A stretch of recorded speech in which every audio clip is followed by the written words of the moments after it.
بسم اللہ الرحمن الرحیم۔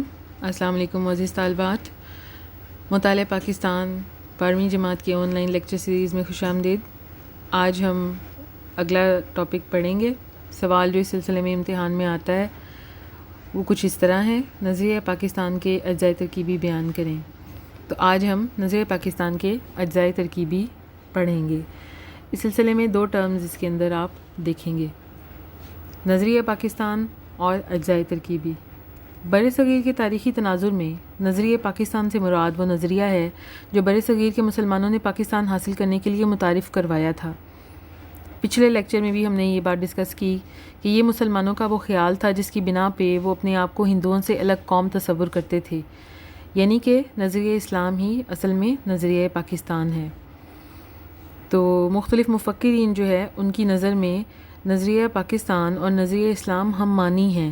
در حقیقت نظریہ پاکستان تعلیمات اسلامی کی عملی صورت کا دوسرا نام ہے۔ ڈاکٹر اسلم سید کے مطابق نظریہ پاکستان انفرادی اور اجتماعی زندگی کا اسلام کے مطابق ڈھالنے کے عمل کا نام ہے۔ اجزائے ترکیبی، جیسا کہ نام سے ظاہر ہے کہ وہ تمام چیزیں جو نظریہ پاکستان کو بنانے کا باعث بنی اور اس کا امپورٹنٹ پارٹ ہیں، ان کو ہم اس کے اجزائے ترکیبی کہیں گے۔ تو یہ بہت ساری ایسی چیزیں ہیں یا بہت سارے ایسے نظریات ہیں جو نظریہ پاکستان کی بنیاد بنے، ان کو ہم نظریہ پاکستان کی اجزائے ترکیبی کہتے ہیں۔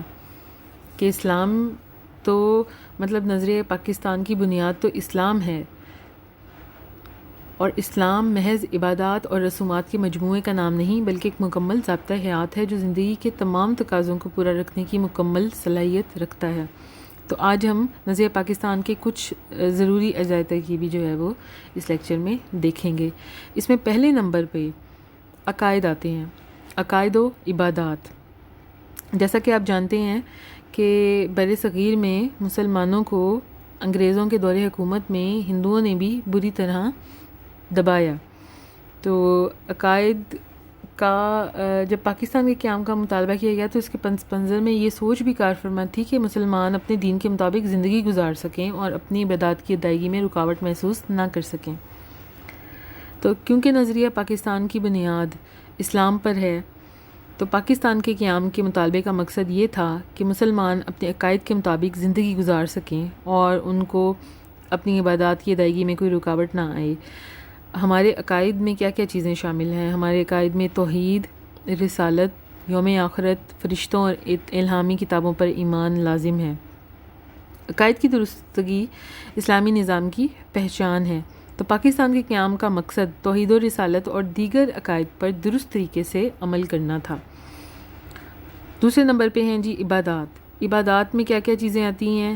ہاں جی، عبادات میں شامل ہیں آپ کے نماز، روزہ، زکوٰۃ، حج، اور اسلام میں جہاد کو بھی اہم مقام حاصل ہے۔ تو تمام عبادات کا بنیادی مقصد اپنے آپ کو اللہ تعالیٰ کی مرضی کا پابند بنانا ہوتا ہے، اور یہ انسانی کردار کی تعمیر میں مددگار ثابت ہوتی ہیں۔ ان کی وجہ سے معاشرے میں ایک مثالی اسلامی ریاست کی تشکیل کے لیے راہ ہموار ہوتی ہے۔ تو اس لیے اپنی زندگیوں کو اسلامی عقائد و عبادات کے مطابق آزادی سے گزارنے کے لیے مسلمانوں نے ایک علیحدہ وطن کا نظریہ پیش کیا۔ دوسرے نمبر پہ نظریہ پاکستان کے اجزائے ترکیبی میں جمہوری اقدار کا فروغ شامل ہے، کہ جیسے اسلامی ریاست اور معاشرے کی بنیاد مشاورت پر ہے، مشورہ کرنے پہ ہے، اسلامی معاشرے میں جمہوریت کو فروغ حاصل ہوتا ہے جس سے عوام کے حقوق کا خیال رکھا جاتا ہے، قوانین انہیں تحفظ فراہم کرتے ہیں، قانون کی نظر میں سب برابر ہوتے ہیں، افراد میں رنگ، نسل، ذات پات یا زبان کی بنیاد پہ کوئی تمیز نہیں روا رکھی جاتی، حکومتی نظام سب لوگوں کی بھلائی کو پیش نظر رکھ کر چلایا جاتا ہے، عام لوگوں کو حکومت کی پالیسیوں اور فیصلوں پہ تنقید اور اپنی رائے رکھنے کا حق حاصل ہوتا ہے۔ پاکستان کا قیام عمل میں لایا گیا تو جمہوری تصورات کو عملی شکل دینا مقصد تھا۔ اسلامی جمہوریت کا تصور مغربی تصور جمہوریت سے بہت مختلف ہے۔ قائد اعظم نے 14 فروری 1948 کو سبی کے مقام پہ تقریر کرتے ہوئے فرمایا کہ آؤ ہم اپنے جمہوری نظام کو اسلامی رنگ میں اسلامی اصولوں کے مطابق بنیاد فراہم کریں۔ اللہ ذوالجلال نے ہمیں سکھایا ہے کہ ہم ریاستی امور کو باہم مشورے سے طے کریں۔ اس کے بعد آتا ہے معاشرتی انصاف اور مساوات، کہ اسلام مساوات کا قائل ہے۔ ہم سب جانتے ہیں کہ اسلام میں تمام لوگ برابر ہیں۔ برصغیر کے مسلمانوں نے پاکستان کی تخلیق کا فیصلہ کرتے ہوئے اس خواہش کا واضح اظہار کیا کہ وہ صحیح اسلامی معاشرے کا دوبارہ قیام عمل میں لانا چاہتے تھے۔ وہ عدل، انصاف، مساوات اور معاشرتی بہبود کے تقاضوں کو پورا کرنا چاہتے تھے۔ ریاست میں تمام افراد کے لیے مساوی قانون اور یکساں عدالتی نظام قائم کرنا، اور پاکستان کو جدید دنیا کے سامنے ایک مثال بنا کر پیش کرنا چاہتے تھے تاکہ دنیا کی دوسری اقوام ان کے نظام سے متاثر ہو کر ان کی تقلید کرنے لگیں۔ مسلمان ایک منصفانہ معاشرے کا قیام عمل میں لانا چاہتے تھے۔ اس مقصد کے لیے مساوات پہ زور دیا گیا۔ معاشرے میں رنگ، نسل، ذات پات، زبان، ثقافت اور ان ساری چیزوں میں کی تمیز روا رکھے گئے بغیر تمام انسانوں کو برابری کا درجہ دینے کا عزم ہوا۔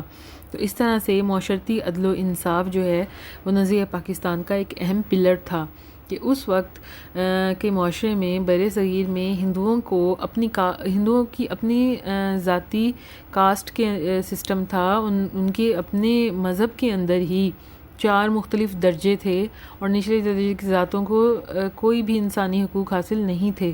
تو مسلمان چاہتے تھے کہ وہ ایک ایسا نظام لے کر آئیں جو منصفانہ ہو اور جس میں قانون سب سے اوپر ہو۔